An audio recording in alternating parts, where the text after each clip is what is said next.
Of course, I'm so grateful for all the sponsors of this conference, but I want to give a shout out to our friends at Taurus. Thank you to Nate and his team. They've been incredible. Thank you for sponsoring and helping us out today. Thank you, my friend.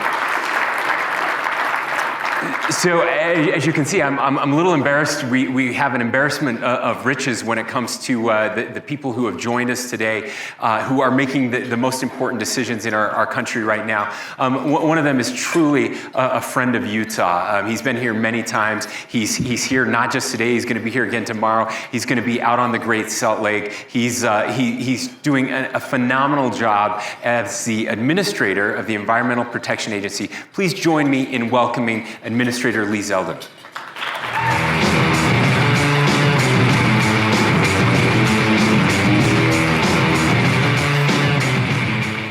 Well, Administrator Zeldin, again, you've probably been to Utah as much as anybody in the president's cabinet and the leadership across the country.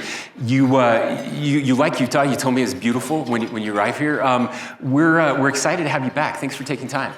It's great. I'm here with my wife, Diana, and just having a good excuse to be able to come back. As the plane was landing, I was just telling the governor, you have just the beautiful mountains, and spending so much of my life inside of New York, and now we're based in DC. It's like the shades go up, the cameras come out. It's like we immediately out ourselves as tourists. It's just beautiful views, landscapes. We're just so happy to be back here today with all of you. This is just a great excuse to be back in Utah, so thanks for hosting. We're good at giving people excuses to come and enjoy our beautiful scenery, but we also have a room full of some of the most important energy producers, innovators, and policymakers all over the country.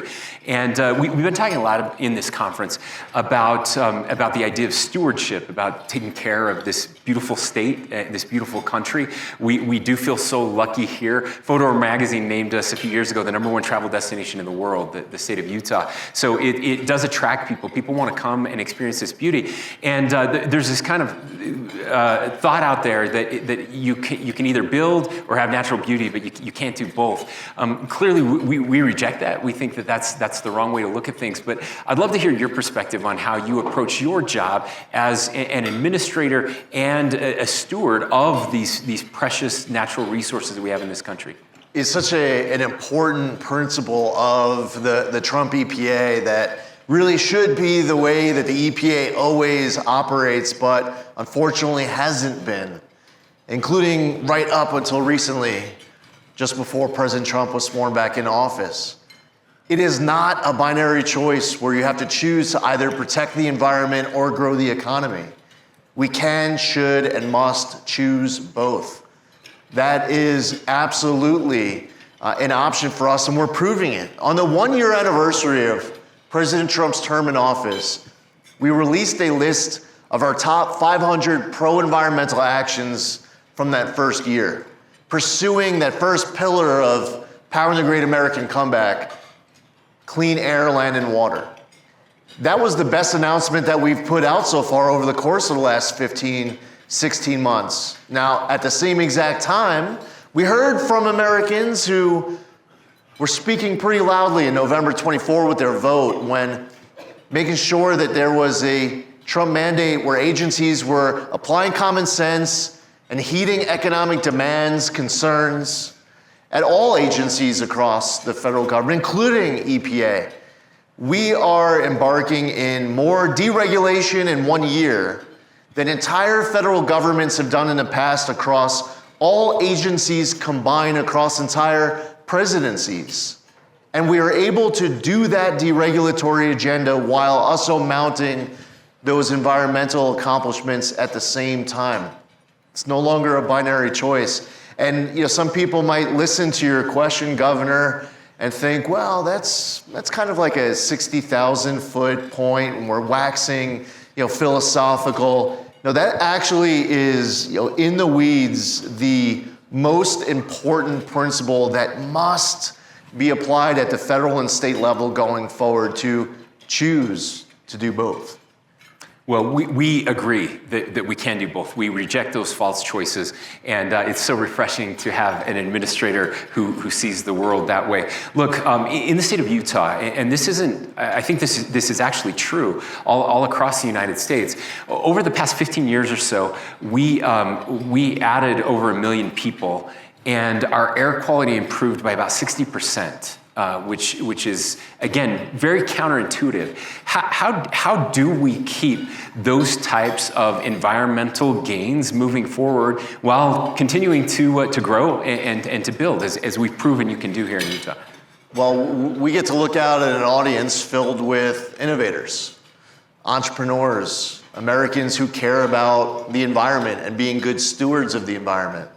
You think about all of the different energy sectors, all the different economic sectors where over the course of the last 10, 15, 20 years, companies have gotten so much more efficient.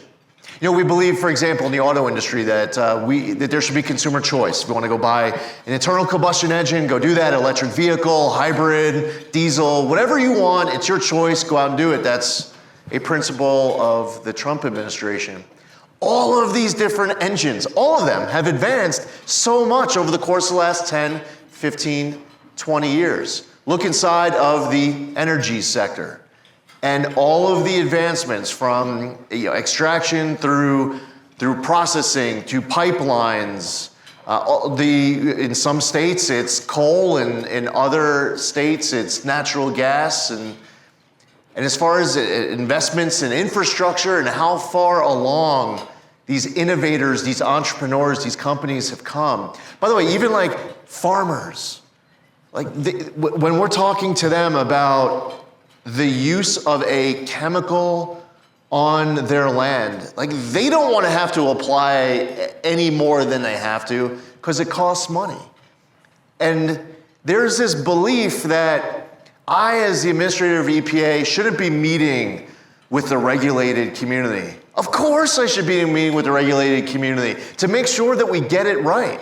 The time that I spend with the auto manufacturers and the people who are actually putting the pipeline down on natural gas and oil and nuclear and the plants on coal and so much more. And the SMR innovations, I think you have the head of ACLO here, right? Yes. I was at Idaho Falls, Idaho for their groundbreaking and these small modular reactors that are coming online all across the country. It's amazing. So President Trump was ringing the opening bell just before he was sworn back in. And during his remarks, obviously I wasn't sworn in yet, I wasn't confirmed. He said when Lee Zeldin is the head of the EPA, that he's going to approve all new nuclear sites in 2 weeks. Actually, he said 1 week in those remarks. He said 1 week. Eventually, he ended up evolving this to 2 weeks. And I was with him the rest of the day, and the media inquiries started coming in, and very serious media inquiries asking, how is it possible that you can approve all nuclear facilities in 1 week? And President Trump was volunteering his comms services. He said, he paused for a moment, he said, well, remind them that I was just kidding around. And he says, and tell them that you'll get it done in 2 weeks. And then he gets sworn in, and he's giving all these speeches publicly, privately, and he's talking about how at the EPA we're approving all of these sites in 2 weeks. And then we're at a cabinet meeting in November, and Howard Lutnick comes up to me after the cabinet meeting, and he says, I'm going to have to fact check this. There's no way that you guys are approving nuclear sites in 2 weeks. I said, uh-oh, because now he's going to start fact checking. But right after that comes an application. ACLO's building a small modular reactor in Oak Ridge, Tennessee. Comes in on November 24th, right after the cabinet meeting. Now, a federal agency that wants to utilize their tools to slow things down, I had the power at that point to make sure that this project, as far as EPA's leverage, in that moment, I could have delayed it so much. And instead, on December 1st, we signed off on the application that was in front of us, and at that point, that was a real estate transfer, that phase of it. And I was in the Oval Office with the president and Howard. I said, Howard, good news, you don't have to bother yourself in fact checking us. We just signed off on a new nuclear facility in 8 days. It's important to be engaging all of you as much as we possibly can.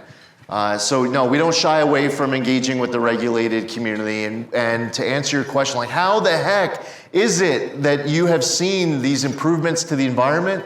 I would say from my travels, from my conversations, there's a lack of understanding from those who come after us in appreciating just how far innovation has come, an appreciation of how far these companies and these entrepreneurs have come, and underestimating just how much they care about the environment and wanting to get it right. The advancements have been incredible. Thank you. Look, it's incredible to me that when we hear some of the doomerism that's out there, and the projections about what's going to happen in the future, they always take human innovation out of the equation.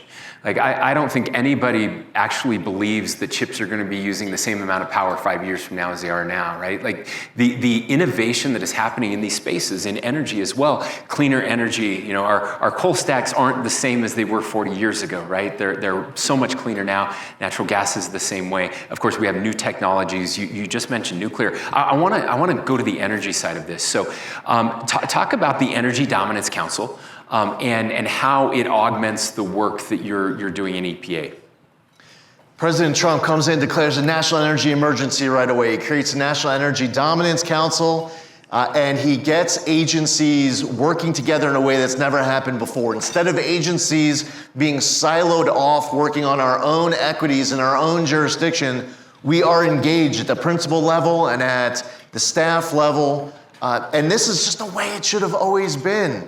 We see it with the MAHA Commission and just so many different examples of how the president brings together all these different agencies. Now, the first time that we met with the president, the National Energy Dominance Council principals, there was an agenda, high-level agenda. And we didn't know exactly how this meeting was going to go, but we knew the topics that we needed to get to. But it'll be up to the president to see how much into the weeds he was looking to get. And man, he was deep into the weeds on every single one of these topics. When we were there was an agenda item where we're talking about pipelines.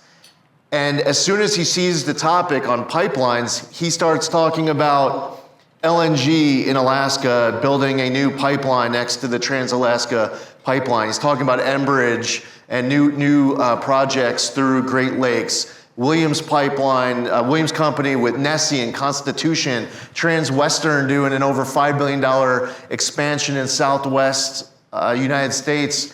Just like going through the map, like, holy cow. The last guy was not, I was not in any meetings with the last guy on energy policy, but I'm pretty confident that, that it wouldn't have worked out like that with President Biden. And I love the fact that topic after topic after topic, he has just been so locked in the weeds. I mean, there was a moment where something was going on between Israel and Iran. This was before we were engaged in this recent conflict. And the president's in the Situation Room, and he's popping in and out of the Situation Room, contacting different members of the cabinet to talk magnets, to talk rare earth and critical minerals and the supply chain. And just like, I'm getting a call from Lutnick, Secretary Lutnick and Secretary Besson. All this is going on while he is, he has to be inside of this Situation Room dealing with this massive escalation at that moment between Israel and Iran. And it's just been absolutely incredible to witness. So the National Energy Dominance Council, that's the culture that the president set. Big shout out here to Michael Kratsios and his team. The White House has, they really, the horsepower that has been assembled under the leadership of Susie Wiles, night and day compared to what we've seen in last administrations. And by the way, I would say that even includes, with all due respect to everyone who are veterans of Trump 1, this is a disciplined organization inside of that White House that I don't think I've seen in the White House's best day during Trump 1, and they had some great members then. Yeah, I know. Thank you. We got Michael here with us. We're very excited. Emily and the team have been incredible to work with, and again, so accessible. Like they're here, and we're having conversations with people. You had to go through so many layers of bureaucracy. I actually had a blue state governor who will remain nameless, who said, "Boy, I'm really upset with this president, but it's sure nice that we actually get to talk to people because that never happened, even in the last administration, whom they were close with." Now, you've talked a lot about speed, and as we talk to businesses,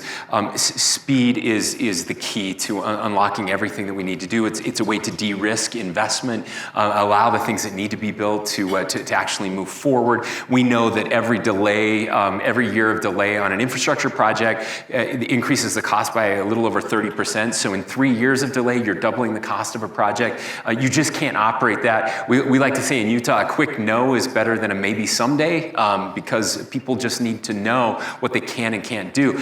And yet there's a fear amongst some that speed means that you're not following the rules, or you're not being safe.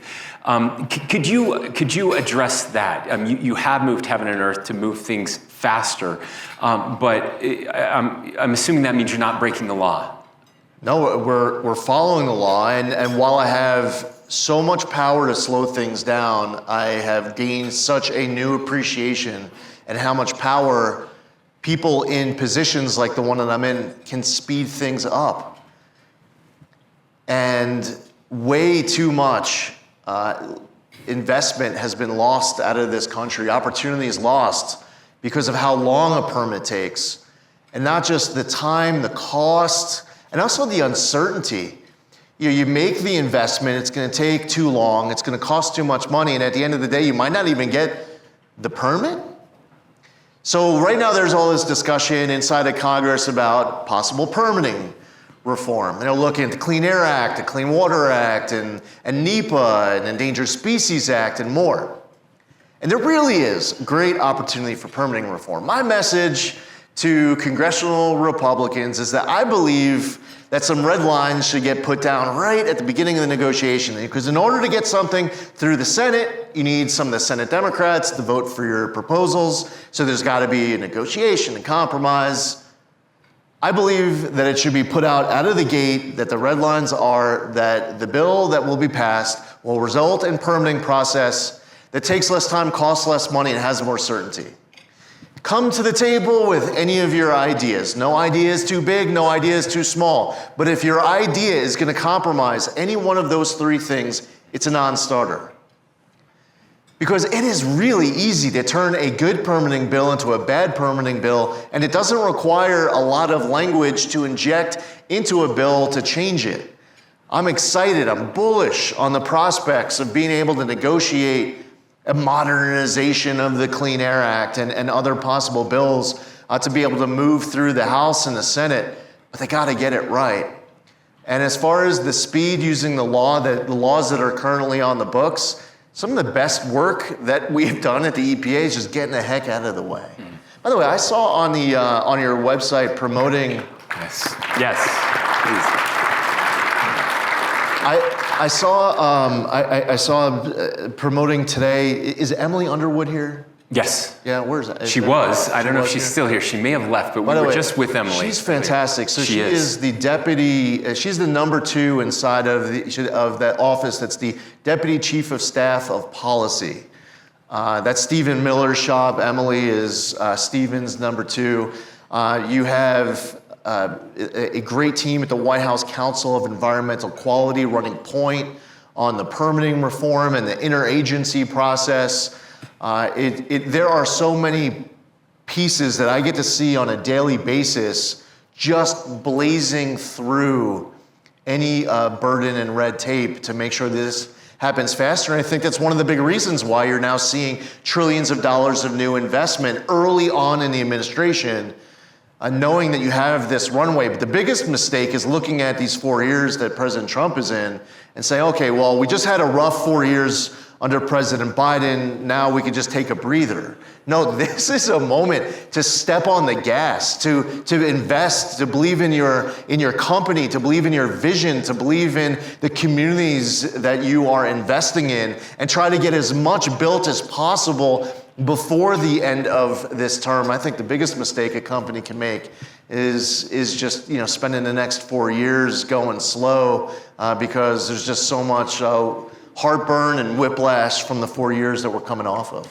Well, and I have to say, it's been incredible to watch. I was talking to Emily Underwood earlier about some of the incredible work they've done to shorten those permit times. And they'll tell a company who's been in this business for a long time, hey, we're going to get your permit done in 3 or 4 months. They're used to taking 18 months or 2 years.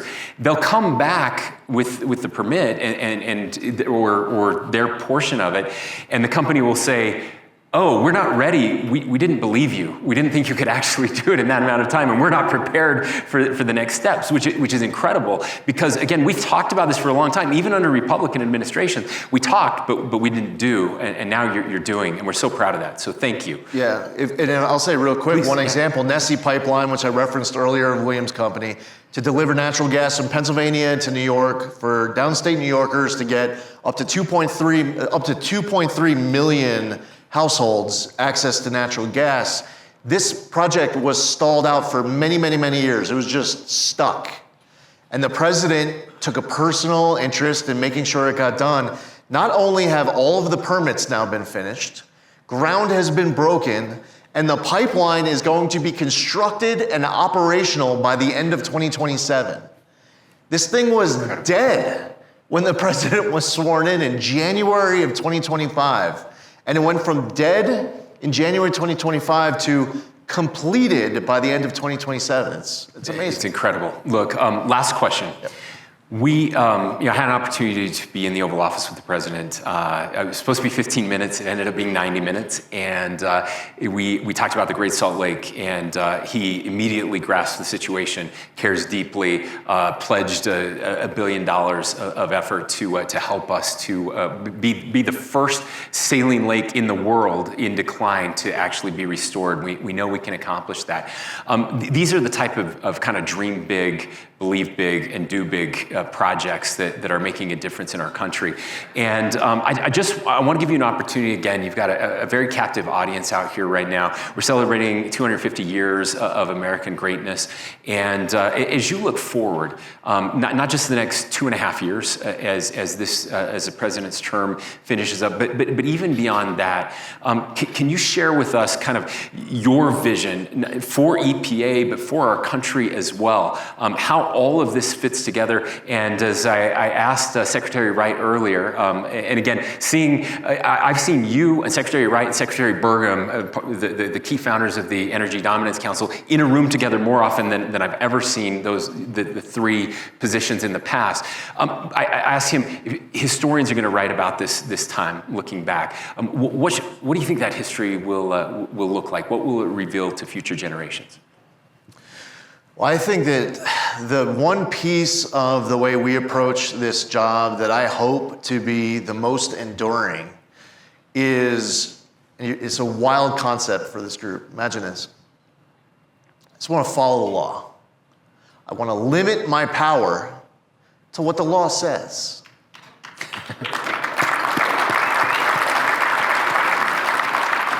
I don't know if any of you had the opportunity to see any of these congressional hearings the last few weeks. I had the opportunity to appear before 4 different committees.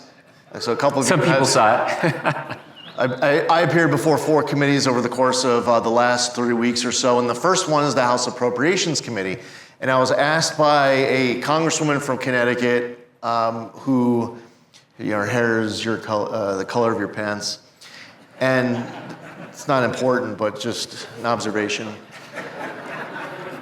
And she's asking me, like, why did we repeal the 2009 endangerment finding? And the answer was, I'm following the law. Sometimes the best answer to give when you're appearing before a member of Congress, they would say, is don't answer the question that they're asking you, answer the question that you would have wanted them to be asking you. Well, actually, the best answer is to just directly answer this Congresswoman's question. We're following the law. We're following the best reading of the law. Section 202 of the Clean Air Act was saying anything about fighting global climate change. And then citing some of the Supreme Court cases, the recent ones in recent years, Loper-Bright, overturning the Chevron deference doctrine, requiring an unelected head of an agency to follow the best reading of the law. West Virginia versus EPA and the major questions doctrine. No longer should an agency head be imposing trillions of dollars of regulation because members of Congress lack the courage, the will, the votes to be passing a bill that would require trillions of dollars of regulation. I limit my power every single day, and I limit it to whatever the best reading of the law is. Any member of Congress wants me to regulate the heck out of greenhouse gas emission standards from light, medium, and heavy-duty vehicles, I'll do it if that's what you amend the law to say. And I could talk about all of the projects that have started and the projects to come over the course of the next 2.5 years. This golden age of America that you all know about because you're seeing and feeling all this investment that is going on in an environment for business and for opportunity and investment that unfortunately for too long was stagnant. But I would say as the administrator of EPA, what do I hope for?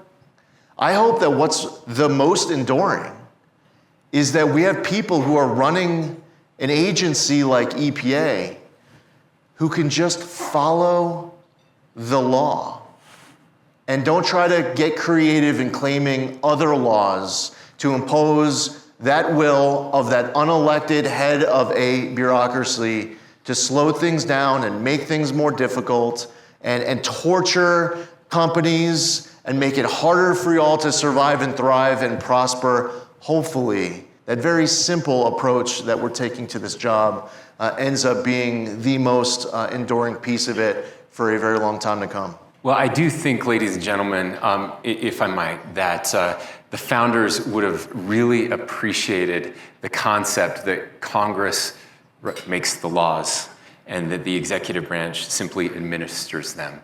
It's profound, it's important, and it's a way to unleash American dominance again. Thank you, Administrator Zeldin, for your sacrifice for our country. Thank you for serving, and thank you for following the law. Ladies and gentlemen, Lee Zeldin. Thank you. Follow your eyes.